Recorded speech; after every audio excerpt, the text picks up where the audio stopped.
That is funny. So the past 4 years of that kind of just illuminated the stuff that's already been going on for you. And it's also created, I think, a lot of trauma. I mean, there's certainly, I feel like, hyper vigilant, hyper aware now. Like, I mean, not that we never knew that we were not, white Americans, but like, there's definitely a lot of like trauma and mental health like ramifications as a result of his craziness. The insurrection happened. The first thing I thought was like, I need to stock up on groceries. God forbid there's like an insurrection locally. Like, who else is thinking that way? Probably folks that have been negatively affected by his policies and his rhetoric. So. Damn, that's crazy. Yeah. So what if he commissioned you? To paint him? Okay, to paint something. Hear me out. Do you remember? I remember in 2000. It was like 2016 or 2017. It was May 5th, and there was a picture of him eating a taco in the Oval Office, and he was like, "Happy Cinco de Mayo." What if he was like, "I want you to paint that"? How much money does he have to pay? How much money does he? I don't think I could do that. I can't do that. I could not. If he offered $3 million, $3 million to pay him eating a taco. I don't know if I could do that. $3 million back into your communities. You taking that money, right? I'm blessing him with my talent. Oh my God, that's $3 million. painful. Yeah, but you're monetizing the shit out of it. Well, let's just play deal or no deal. $3 million. We'll start the bidding at $3 million to paint. $3 million is not going to fix poverty. Yeah, but it'll fix your poverty. No, it's not about my life. It's not about my life. It's not about my life. No, but what it's gonna be the story is gonna be a Latina went and took $3 million from this super racist person. And then gave it back to their community. $3 million is not going to solve it, though, because we've had $3 million injected into Newark. We've had $3 million injected in a school. We've had $3 million. So it's like the amount of money we would need.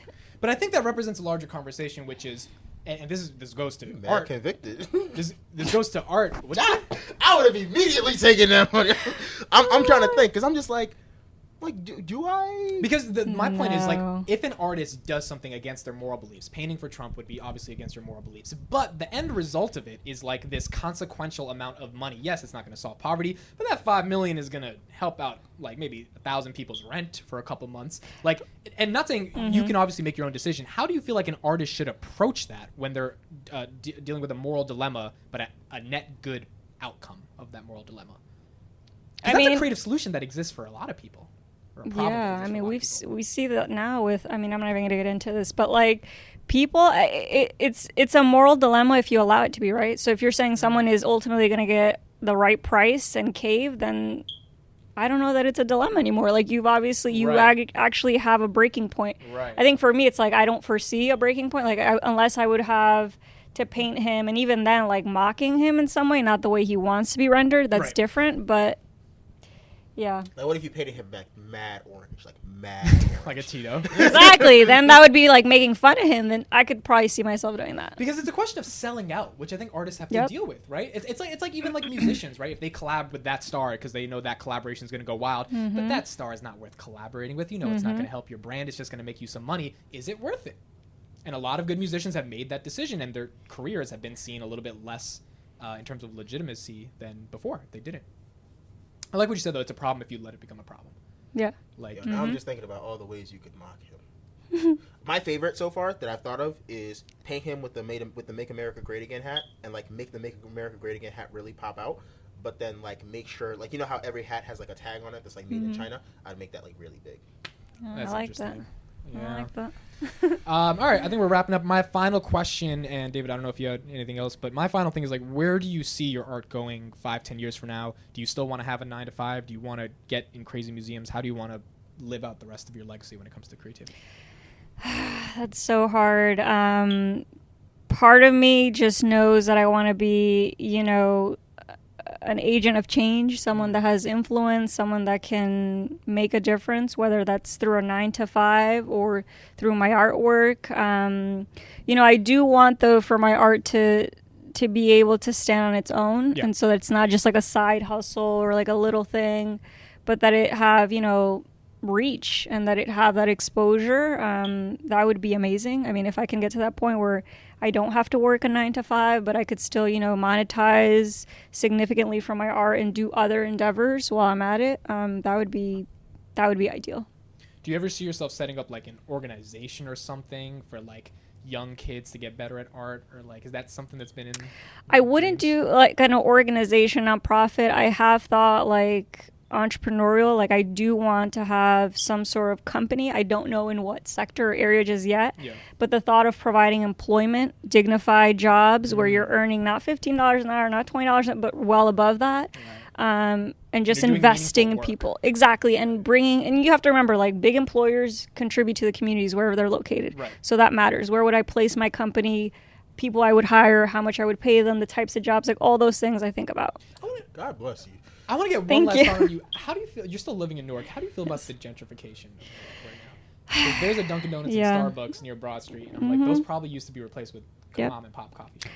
I live nearby the Starbucks, so I know exactly what you're talking about. I don't feel good about it. I think the city is trying really hard to make growth as equitable as it can. Right.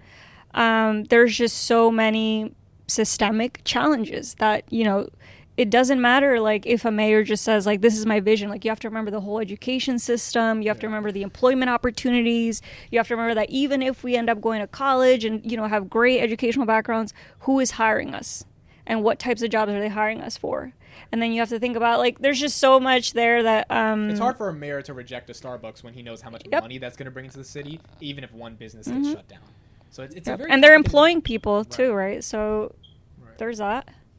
But I do think that, you know, the same way you're putting that energy and investment for a Starbucks to come in, support, you know, the black-owned coffee shop. And how do you provide him additional resources Funding, because they're not on the same playing field? So, And I there's think that also really comes from people who have made it out the city in any demographic they come from, and coming back and like starting a fund where it's like, all right, I'm a millionaire. I'm bringing $500,000. I'm giving 10,000 to 50 different entrepreneurs in the city to build your own stuff. Like that type of investing, it's hard to do that with taxpayer money because you can't justify because an investment is a risk intrinsically.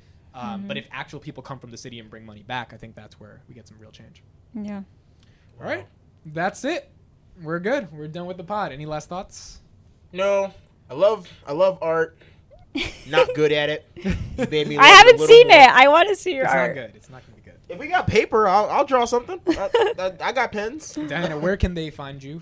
Sure, you can find me on Instagram, Diana at Diana Candelejo. TikTok, I'm not as active. You got to get on it. I gotta get that on shit it. Is fire. I know. Diana, you know, I started and then like I had all this like information about like, oh, TikTok's gonna be disbanded, it's gonna stop. So I stopped posting and now I'm like, it's still around. Yeah, no one's banning that shit. Like you just doing a time lapse of you showing a painting, that stuff is gonna hit. I want to see that. I want to see. People love seeing in I have 10, to 15 seconds how you go from nothing to something, and people will care about it. I think you'll be able to sell a lot of art from there as well. Yeah. So. No, I'm gonna get back on it.